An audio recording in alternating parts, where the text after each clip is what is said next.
akan membahas tentang 7 layer OSI.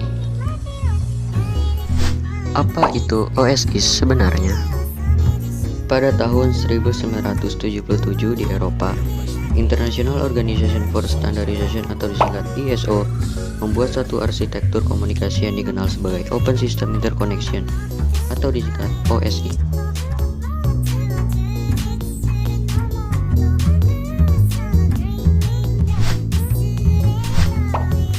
OSI adalah model yang mendefinisikan standar untuk menghubungkan komputer-komputer dari vendor yang berbeda. OSI mempunyai 7 layer. Layer ketujuh adalah application. Di sini selama ini kita berinteraksi, karena layer ini adalah penghubung antara aplikasi jaringan yang membutuhkan akses kepada si layanan jaringan. Dan ketika kita gagal melakukan komunikasi jaringan, layer ini juga yang menyampaikan pesan kesalahan jika terjadi kendala pada jaringan.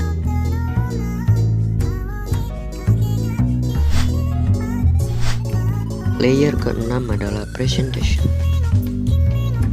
Layer ini mengubah bentuk data yang akan dikirimkan oleh aplikasi jaringan menjadi format yang sesuai melewati jaringan.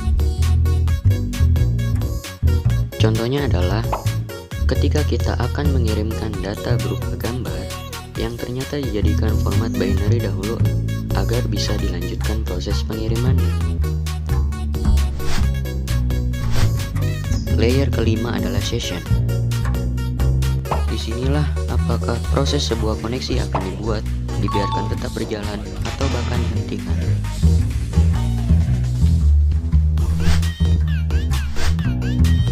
Contohnya adalah ketika kita dipaksa keluar dari sesi game karena telah 10 menit lebih tidak melakukan aktivitas. Layer keempat adalah transport. Disinilah data yang akan dikirim dipecah-pecah menjadi beberapa bagian dan diberi penanda sesuai urutan. Dan penanda itulah yang akan menjadi petunjuk apakah data tadi diterima secara utuh atau harus dikirim ulang karena ada yang hilang di tengah jalan.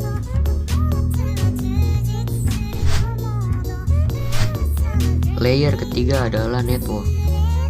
Disinilah pendefinisian alamat IP. Contohnya adalah ketika kita ingin mengirim data pada jaringan, data tersebut akan diberi tugas mengenai di mana tujuannya, jalur mana yang akan dilewati untuk bisa sampai ke tujuannya, serta tanda pengenal data tersebut sebagai data yang akan dikirim.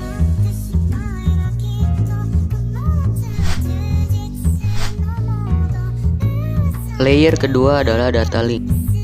Saat mendapat data dari layer 1, disinilah terjadi pemeriksaan kesalahan transmisi fisik, penentuan operasi dari hub, bridge, repeater, dan switch.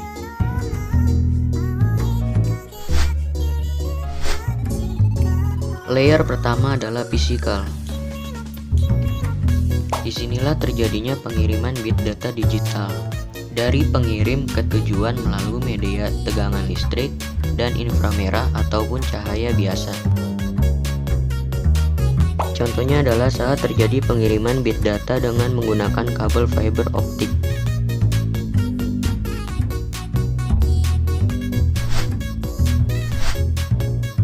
Tadi adalah penjelasan singkat tentang 7 layer OSI.